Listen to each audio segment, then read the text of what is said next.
Hi, I'm James, and this is my take on reality. Chantel just rolled up on Pedro and his co-workers at the bar, and we finna talk about it. Let's get it. First things first. Chantel, stop asking for advice that you have no intention of following.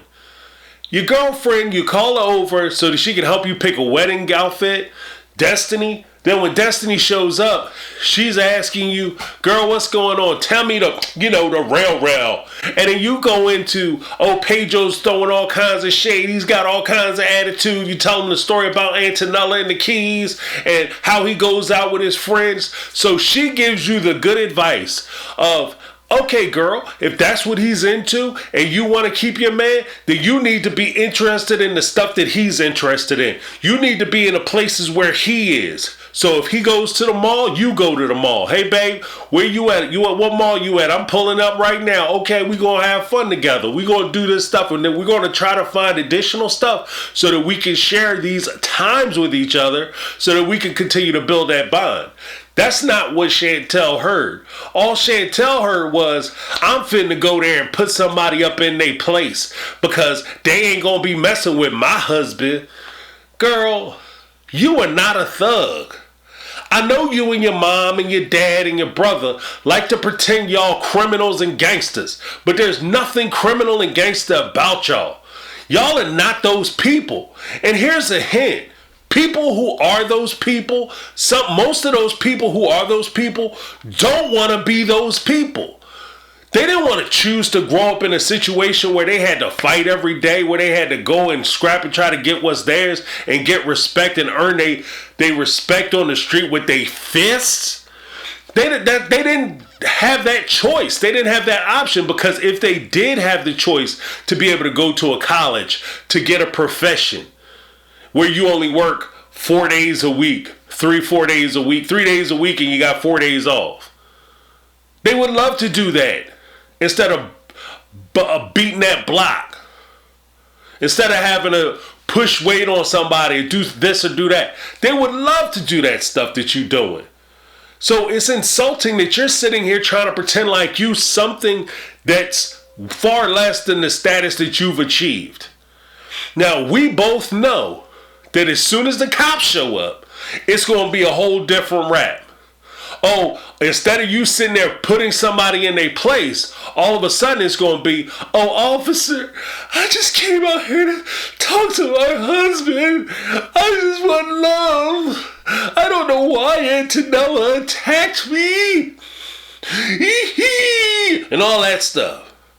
See, because that's the rule number one with tough guys and them tough girls and the boss bitches, is at the end of the day, when everybody's a thug up until the time the police show up. As soon as the cops show up and they whip out the magic bracelets, then all the thugs disappear. All of a sudden, everybody's speaking perfect grammar. Everybody knows exactly what's going on. Everybody, they know exactly what they did.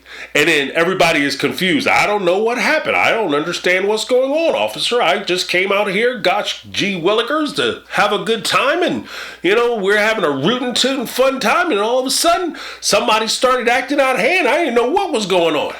Stop playing. You're not that person. Here's a big clue. First things first. Nobody who is going to tear the spot up goes in saying, I'm going to go put somebody in their place. It might say, yo, I'm fitting to go catch a case. I mean, the scariest thing you could probably hear is, oh God, Jesus, I don't want to go back to prison. I just got out.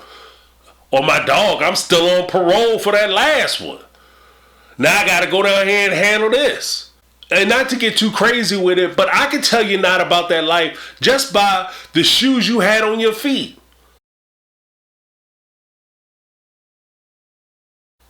Now, if you would have shown up and you would have had no earrings, your hair was pulled back in cornrows, and you was wearing some work boots, oh, Antonella better ask for the check. Now, the next big mistake, as far as I'm concerned, you walk in and you ask Pedro to introduce you to everybody. No. You already know who everybody is. And more importantly, if you're that important, if you're that person, they should know who you are. Okay? They should know who you are. When you walk in, they should be like, oh, Pedro, there go your wife over there. Cause you walk up, yo, what's up? Hey, how you doing? Hey, how you doing? You don't want to be that person, especially when you already know who everybody is. There's no need for you to pretend like you so scared that you don't understand what's going on and you don't know who the personnel and the people are standing in a bar.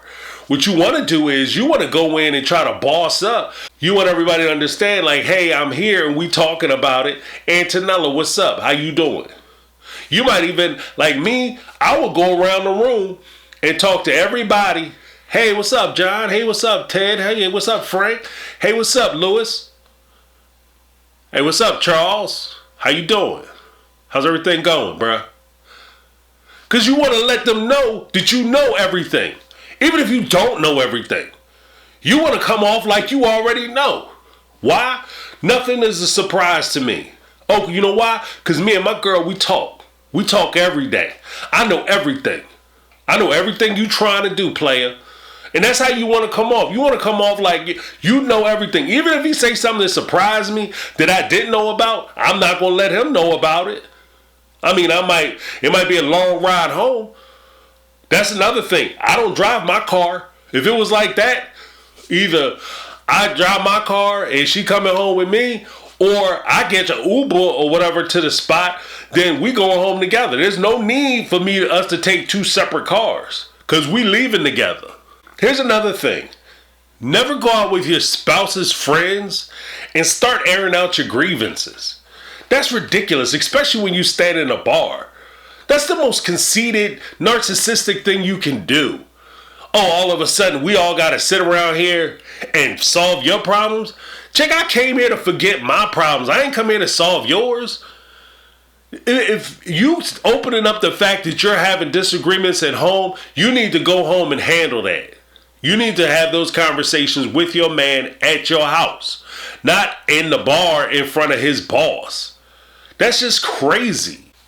See, and here's my suggestion to anybody who's even thinking about these kind of confrontations. Instead of you going there trying to figure out how you're going to have this big reality show blowout argument, go there and have a boss good time. Show them the kind of person that you are.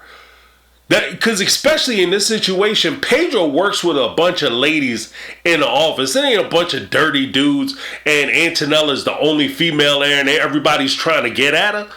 You're working with a bunch of ladies who are probably family oriented and will probably be sympathetic to your situation had you approached the situation the right way.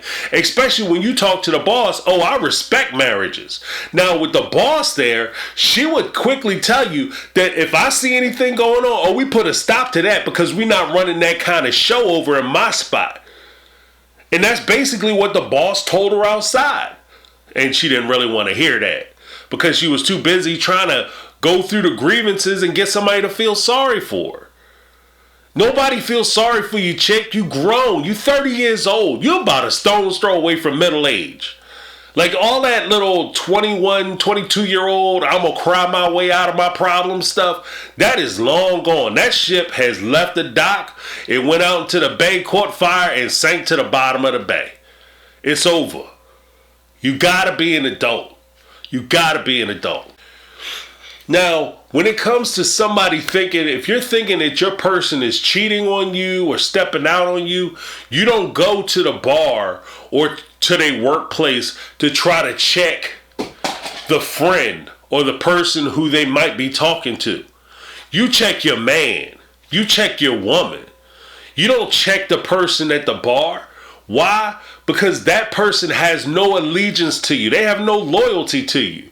They didn't promise fidelity to you. Your husband or your wife did. Pedro promised that he would be loyal and faithful to you and richer or poor and all that other stuff. Antonella wasn't there saying, and I second that. So stop treating her like that. Stop giving her that much power.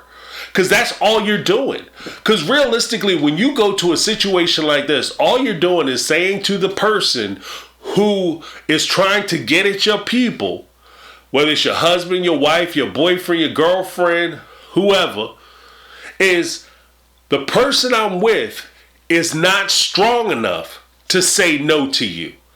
So I am coming down here to implore you to not pursue anything with them, because you can have them if you want them. And I just wanted to let you know that all the cards are in your hand. You control everything. So if you want to be with them, then you got them.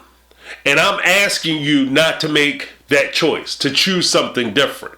I don't like giving people that much power over my relationships. If my wife wants to leave me and go out and see somebody else, that's her choice. She controls her body. She can decide what she wants to do with herself. So if she wants to go out and see somebody, that's up to her. Now my choice is whether I'm going to be home when she gets back. That's it. Because like the old folks used to say back in the day, you can't keep somebody who don't want to be kept. That's my take. I'm James. Hey, if you guys like what I'm doing, please don't hesitate to subscribe, like, share, make a comment below. Let me hear your take, and we can have a conversation. I'm out. 'Cause I've been living life